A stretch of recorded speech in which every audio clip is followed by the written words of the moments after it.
नए तरीके से जुड़ा है।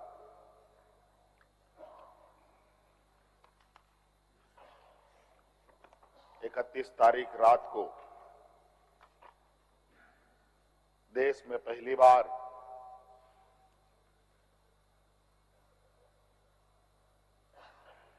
किसी मुख्यमंत्री का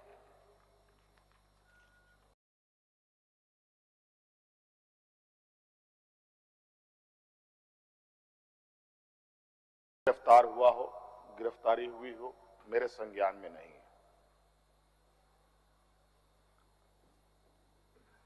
ये मुझे लगता है ये पहला घटना है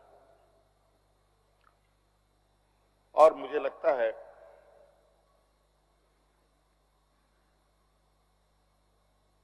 इस घटना को अंजाम देने में कहीं ना कहीं राजभवन भी शामिल रहा है।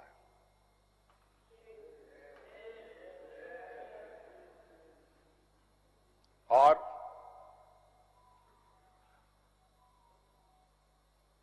जिस तरीके से ये घटना घटित हुई है, मैं बहुत आश्चर्यचकित हूं।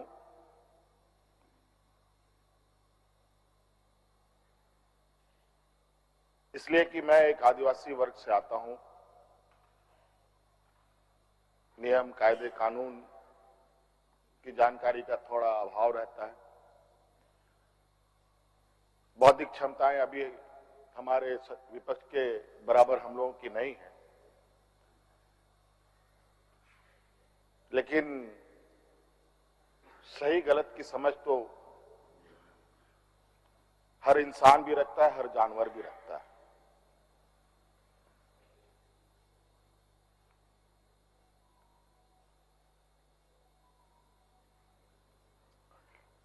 अध्यक्ष महोदय, बड़ी सुनियोजित तरीके से बड़े लंबे समय से 2022 से 31 तारीख को दिए गए अंजाम की पटकथा लिखी जा रही थी। बड़े तरीके से उस पकवान को बहुत धीमी आंच में पकाया जा रहा था, लेकिन ये इनकी जो पकवान है ये पकने को तैयार नहीं थे। लेकिन इन प्रकार इन्होंने इस आधे अधूरे पकवान को अपने लिए परोसा और बड़ी सुनियोजित तरीके से मुझे अपनी गिरफ्त में लिया है।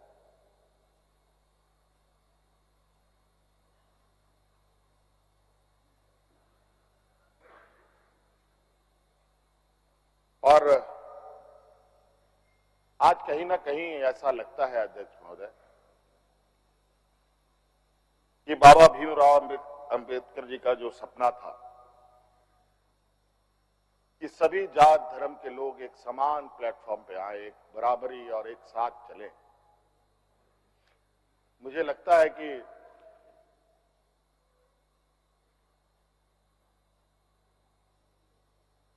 जिस तरीके से बाबा भीमराव अंबेडकर जी को भी अपना समाज छोड़कर बौद्ध धर्म अपनाना पड़ा, ऐसे ही आदिवासी दलितों के साथ भी आने वाला भविष्य में करने की तैयारी हो रही है।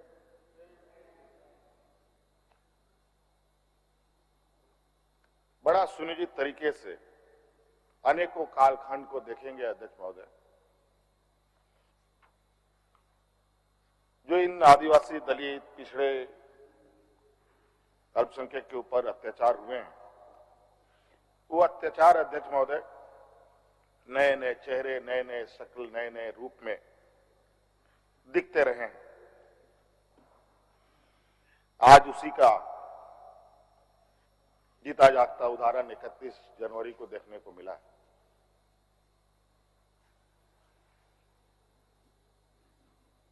और आज कहीं ना कहीं इन वर्गों के प्रति जो हमारे सत्ता पक्ष की घृणाएं हैं, ना जाने इनकी घृणाएं इनको ताकत कहां से मिलती है, ये हमारे समझ से परे है।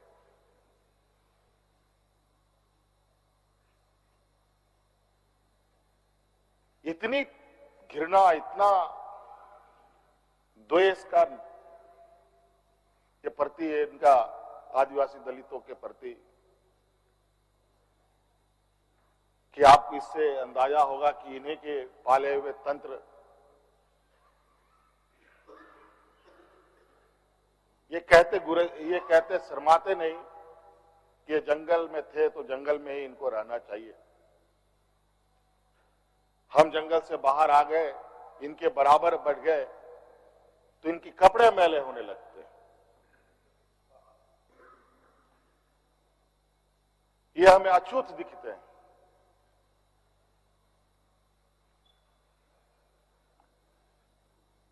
और इन्हीं विडंबना को तोड़ने के लिए हमने एक प्रयास किया था अध्यक्ष महोदय, क्योंकि झारखंड आदिवासी दलित पिछड़ा राज्य है, इन समूह को आगे बढ़ने का, इनका मार्ग प्रशस्त करने में हमने कोई कमी नहीं छोड़ी। इनका बस चले तो हम अभी भी जंगल में जाकर के वही 50-100 साल पुरानी जिंदगी में जिए। और मुझे इसका आभास था अध्यक्ष महोदय, जो इनके अंदर छुपी कुंठा है वो आए दिन ये बयां करती थी, इनके आचरणों से, इनके बयानों से।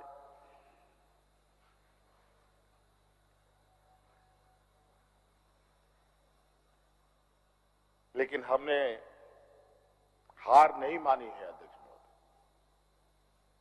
इनको लगता है कि मुझे जेल के सलाखों के अंदर डालकर ये अपने मंसूबे में सफल हो जाएंगे। ये झारखंड है अध्यक्ष महोदय, ये देश का एक ऐसा राज्य है जहां हर कोने में आदिवासी दलित पिछड़े वर्गों से अनगिनत सिपाहियों ने अपनी कुर्बानी देकर यहां के आदिवासी दलितों की जान बचाई। देश आजादी के सपने भी ये लोग नहीं देखते थे अध्यक्ष महोदय, तब से झारखंड के आदिवासी अपनी हक अधिकार की लड़ाई लड़ रहे। ये तो बहुत बाद में आए, लेकिन बौद्धिक संपन्नता, आर्थिक संपन्नता, आज तक इन लोगों ने देश का गांधी टोपी नहीं पहना अध्यक्ष महोदय।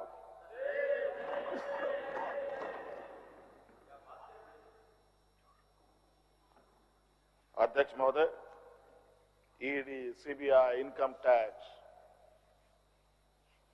जिनको देश के विशेष और काफी संवेदनशील व्यवस्थाएं कही जाती है, जहां करोड़ों रुपया, 12 लाख 14 लाख करोड़ रुपया डकार कर इनके सहयोगी विदेश में जाके बैठे हैं, उनका एक बाल बाका करने का औकात इनके पास नहीं है। इनके पास औकात है देश के आदिवासी दलित पिछड़े के ऊपर, और बेगुनाह लोगों पर, और उसमें भी गुनाह किया हो तब की बात तो अलग है, बेगुनाहों पर अत्याचार कर। आज मुझे किस लिए अरेस्ट किया गया अध्यक्ष महोदय? 8.5 एकड़ जमीन के घोटाले पर। अगर है हिम्मत सदन में तो कागज पटक कर दिखाए कि 8.5 एकड़ का जमीन हेमंत सोरेन के नाम पर है। अगर होगा मैं उस दिन से राजनीति से इस्तीफा दे दूंगा। अध्यक्ष महोदय, जब राजनीतिक रूप से ये नहीं सकते हैं तो ऐसे ही बैकडोर से हमला करते हैं, पीठ पर हमला करते हैं। अध्यक्ष महोदय, मैं आंसू नहीं बहाऊं, आंसू वक्त के लिए रखूंगा। आप लोगों के लिए आंसू का कोई मतलब नहीं।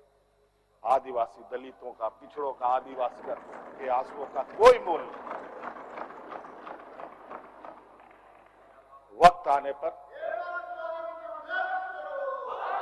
हम इनके एक एक सवालों का जवाब और एक एक इनके षड्यंत्र का जवाब वक्त आने पर बड़ी माकूल तरीके से दिया जाएगा। एक्चुअली दुर्भाग्य है अध्यक्ष महोदय इस राज्य का, तथाकथित हमारे राज्य के ही कुछ लोग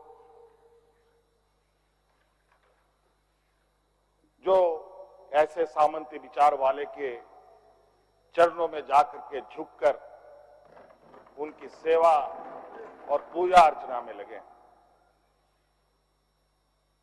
नहीं तो इस राज्य की इतनी दुर्दशा नहीं होती अध्यक्ष। राज अलग हुए 23 साल हो रहे हैं, 24 साल हो गए अध्यक्ष महोदय। किसने सबसे अधिक राज किया इस राज्य में? ये मुझे बोलने का जरूरत नहीं है, किसी को बताने की भी जरूरत नहीं। सब अपने गिरेबान में देखें, सबको पता चलेगा कौन कहां बैठा, किसने क्या काम किया। घोटाले इनको 2024 से ही नजर आ रहे हैं, 2000 से नजर नहीं आ रहे, 2019 से ही इनको नजर आ रहे हैं।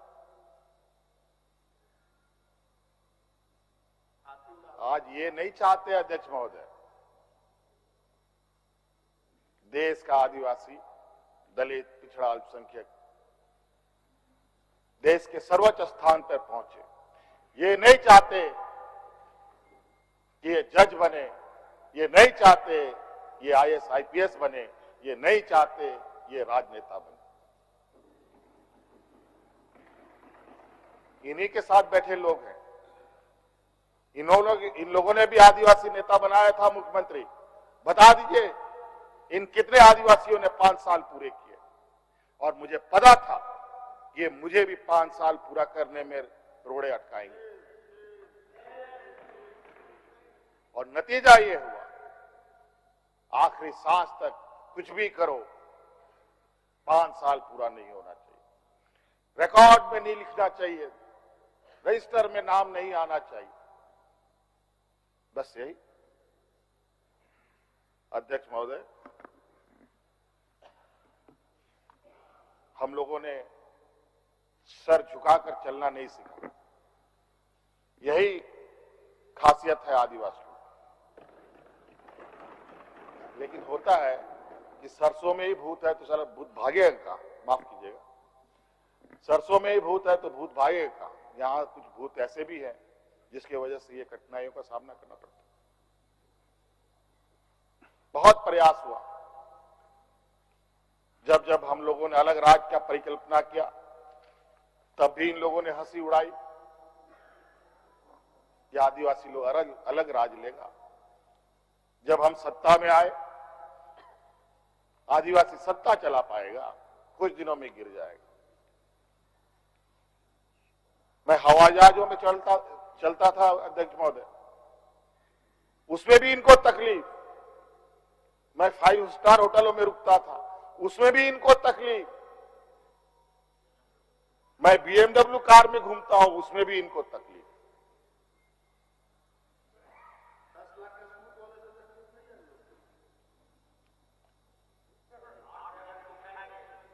क्या कहावत है कि हम करें तो गुनाह, ये करे तो क्या, यही कहावत है।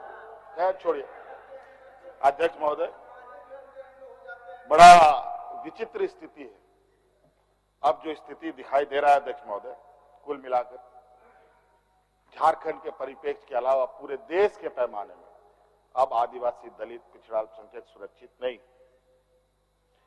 विशेषकर झारखंड में तो यहां के खनिज संपदाओं को, जो वर्षों से इस पर लोगों की गिद्ध नजर है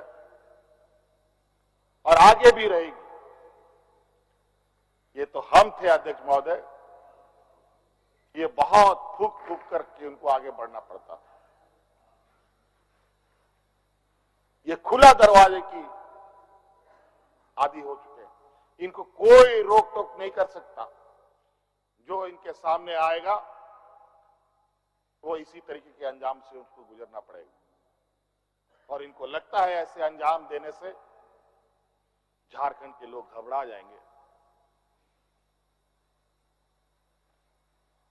ये आप लोगों की बहुत बड़ी भूल है और इतनी बड़ी ये भूल होगी जो झारखंड का इतिहास आपको कभी माफ नहीं करेगा। अध्यक्ष महोदय,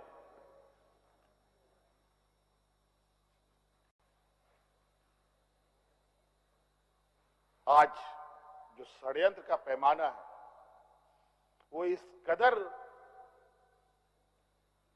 बड़े उसके जो दायरे बने हैं, कानून के अंदर रह करके गैर कानूनी काम करना कैसा हो, ये कर किसी से सीखना हो तो इन लोगों से सीखिए और इनके संस्थाओं से सीखिए। मैं तो कहता हूं, मैं फिर से कहता हूं कि आप लोग दस्तावेज लाइए सदन में, या आपने ईडी और सीबीआई को सपोर्ट कीजिए और कोर्ट में पेश करें। एक भी दस्तावेज अगर आप लोग निकाल के दिखा दे कि हमने 8.5 एकड़ जमीन हड़पी है, तो मैं उसी दिन राजनीति से संन्यास किया, झारखंड छोड़ के चला जाऊं। अब इनको नहीं मिला तो हमारे बीवी, बच्चों, परिवारजनों के खाता वही ढूंढने में लगे। ये पैसा कहां से आया, वो पैसा कहां से आया, ये आया, वो आया। अध्यक्ष महोदय, असमानताएं देखिए इसी सदन के अंदर। जो सरकार के द्वारा उपलब्ध कराए जा रहे ऋण, जो यहाँ के आदिवासी विधायकों को कितने वर्षों के लिए मिलता है और गैर आदिवासियों को कितने सालों के लिए मिलता है।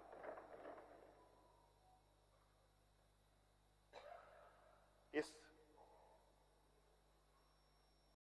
विषय पर गंभीरता से सोचने की आवश्यकता है। देखो, ये बहुत लंबी लड़ाई है। आज जिस तरीके से बड़ा मछली छोटा मछली को खा जाता है, सामाजिक व्यवस्था में भी यही कहानी है। एक बड़ी व्यवस्था छोटी व्यवस्था को खाने का हर बरकस प्रयास करती है। प्रभु राम का प्राण प्रतिष्ठा हुआ 22 जनवरी को। राम राज आ गया, पहला कदम बिहार पड़ा। बेचारा एक पिछड़ा वर्ग का व्यक्ति की क्या हद होगी आप जानते हैं। दूसरा कदम झारखंड पर पड़ा, एक आदिवासी मुख्यमंत्री को निगलने का प्रयास। क्योंकि इस आदिवासी मुख्यमंत्री के शरीर में हड्डियां कुछ अधिक है, इसलिए उस हड्डी को निकालने के लिए ईडी उसका डिसेक्शन करने में लगी हुई, ताकि हम कैसे इसको निगल जाए। लेकिन इतना आसान नहीं। गलती से गले में फंस गया तो पूरा का पूरा आंतड़ी फाड़ के बाहर। इस वजह से संभल के खाने का कोशिश कीजिएगा। इस वजह से अध्यक्ष महोदय, मुझे कोई गम नहीं कि मुझे आज ईडी ने पकड़ा। जिस तरीके से बंधुदा का सदस्यता लिया, ये आप चुनाव नहीं लड़ सकते। हो सकता है मेरा भी यही आस करे। सत्ता लुलुपता के लिए हम लोग कभी नहीं आए अध्यक्ष महोदय। लेकिन ये बात मैं इस सदन में कहना चाहूंगा कि झारखंड मुक्ति मोर्चा का उदय झारखंड के मान सम्मान स्वाभिमान को बचाने के लिए हुआ है। और इस मान सम्मान स्वाभिमान के प्रति जो भी बुरी नजर डालेगा उसको हम मुंह तोड़ जवाब देंगे, चाहे राजनीतिक रूप से हो, चाहे कानूनी रूप से हो, चाहे वो किसी भी जंग मैदान में हो। ये हमारा संकल्प है। ना हम पीछे हटे हैं, ना हम लोगों ने पीठ दिखाई है अध्यक्ष महोदय। इसलिए अध्यक्ष महोदय, मुझे तो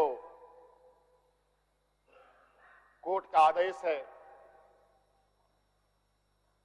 कि मीडिया के सामने या बाहर वक्तव्य नहीं देना है। तो हमने ईडी वाले से पूछा, क्या सदन में भी बात नहीं रखनी है? तो उन्होंने ये भी कहा, नहीं सदन में भी आप नहीं रख सकते। हम बोले वाह। तो मैंने कहा कि आइए स्पीकर साहब के टेबल में खड़े हो जाइए, बैठ जाइए, वहां से आदेश जारी कीजिए, फिर हम चुप हो जाएंगे। ये स्थिति है अध्यक्ष महोदय। अब उस दिन का इंतजार है। अभी तो गवर्नर हाउस का कोरम पूरा हो गया। अब विधानसभा से लोग कब अरेस्ट होंगे, राष्ट्रपति भवन से कब अरेस्ट होंगे, लोकसभा राज्यसभा से लोग कब अरेस्ट होंगे। 150, 200 सांसदों का निलंबन। क्या अध्यक्ष महोदय ये इतिहास के सुनहरे अक्षरों में लिखा जाएगा अध्यक्ष महोदय?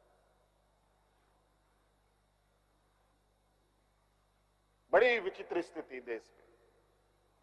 और मैं ये कहना चाहूंगा अध्यक्ष महोदय, विशेषकर आदिवासी दलित पिछड़े भाइयों से, आप तैयार हो जाएं।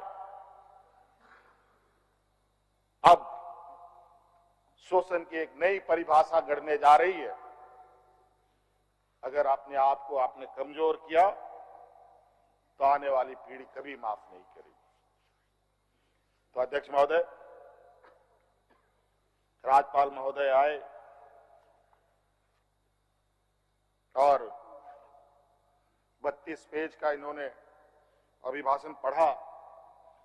हम लोग लाख चिल्लाते रहे। अध्यक्ष महोदय, अभिभाषण पढ़ के क्या होगा जब देश में लोकतंत्र ही नहीं बचेगा। आज हर चीज पिछले दरवाजे से हो रहा है। अध्यक्ष महोदय, खैर इतना तो हम लोग बुद्धि ज्ञान है नहीं, लेकिन समय ऐसा भी नहीं है, समय से बड़ा बलवान धरती में कोई नहीं है। और वक्त फिर घूमेगा और फिर हम आपके सामने उपस्थित होंगे और इतनी मजबूती के साथ उपस्थित होंगे कि फिर जो षड्यंत्र कर रहे हैं वो षड्यंत्र आपके धरे के धरे रहे और इस देश के और अपने राज्य के आदिवासी दलित पिछड़ों के लिए जो संघर्ष करना होगा वो करते रहेंगे, करते रहेंगे, करते रहेंगे। धन्यवाद। मान्य सदस्य, मान्य नेता प्रतिपक्ष, मान्य नेता प्रतिपक्ष। धन्यवाद अध्यक्ष महोदय। सभी को जोहार, राम राम। नए मुख्यमंत्री पद को धारण करने वाले आदरणीय चंपई सोरेन जी को बहुत बधाई, शुभकामना। मैंने अभी तो शपथ ले लिया है ना, शपथ तो ले लिया, मुख्यमंत्री के रूप में है। इतना मान्य नेता प्रतिपक्ष, इतना खबर नहीं रखिएगा राजनीति में तो चलेगा। सब खबर है, शांति रखिए। चलिए बोलिए बोलिए। अध्यक्ष महोदय, morning shows the days, morning shows the days. सुबह बता देता है दिन कैसा होगा। ये सरकार का पहला कदम ही बता रहा है कि दिन कैसा होने वाला है। आदरणीय चंपई सोरेन जी मुख्यमंत्री पद का शपथ लेते हैं, 2 और विधायक शपथ लेते हैं। कांग्रेस से एक, आरजेडी से एक, तीनों गठबंधन है, कांग्रेस, आरजेडी और जेएमएम का कैबिनेट होता है। विश्वास का मत साबित करने के लिए कैबिनेट बुलाया जाता है, सत्र आहूत किया जाता है। महामहिम राज्यपाल के अधीन लोकतंत्र की दुहाई दे रहे थे अभी सब लोग। आपको इतना बेसिक ज्ञान होना चाहिए कि लोकतंत्र में जो सरकार होती है उसकी पूरी सत्ता अधिनीत रहती है राज्यपाल, गवर्नर, महामहिम गवर्नर के हाथों में। वो आते हैं और गवर्नर अपनी सरकार, मतलब चंपई जी की सरकार, जेएमएम, आरजेडी और कांग्रेस की सरकार के उपलब्धियां बताने का काम करते हैं जो इन्होंने लिखा है। ये कोई पीएमओ से लिख करके नहीं आया है, सीएमओ से लिख करके आया है। और क्या व्यवहार होता है इनका, साफ दिखलाता है कि इस सरकार में इनका विश्वास नहीं है। चंपई जी सिर्फ और सिर्फ मजबूरी के कारण बनाया गया। चंपई जी को अवसर कैसे मिला? आप ठीक कहा कि 5 साल के लिए जनादेश मिला था। कैसे अवसर मिला? 5 साल का जनादेश को 4 साल में ही आपने गवा दिया। मान्य सदस्य बोलने दीजिए, उनको जितना आता है उतना बोलने दीजिए। हाँ, जितना आता है उतना ही बोलेंगे। बोलने दीजिए उनको, जितना आता है, लेकिन जो बोलेंगे सत्य बोलेंगे। ठीक। सत्य के सिवा अच्छा बोल। 4 साल 4 साल में ही जो सरकार चले गई, त्यागपत्र दिया, किसी ने बर्खास्त नहीं किया, प्रेसिडेंशियल रूल नहीं लगाया, राष्ट्रपति शासन नहीं लगाया। और जो सरकार गई हेमंत दा की, वो भ्रष्टाचार के संगीन आरोपों के कारण गई है, ये आपको मालूम होना चाहिए। और जो भ्रष्टाचार के संगीन आरोपों के कारण जो सरकार गई, उसके बाद वंशवाद और परिवारवाद का जो सिलसिला चलाया था देश के अंदर, जिसने देश के आर्थिक संसाधनों पर, देश के विकास पर घुन लगा दिया था, दीमक की तरह जो चाट करके खत्म कर दिए थे।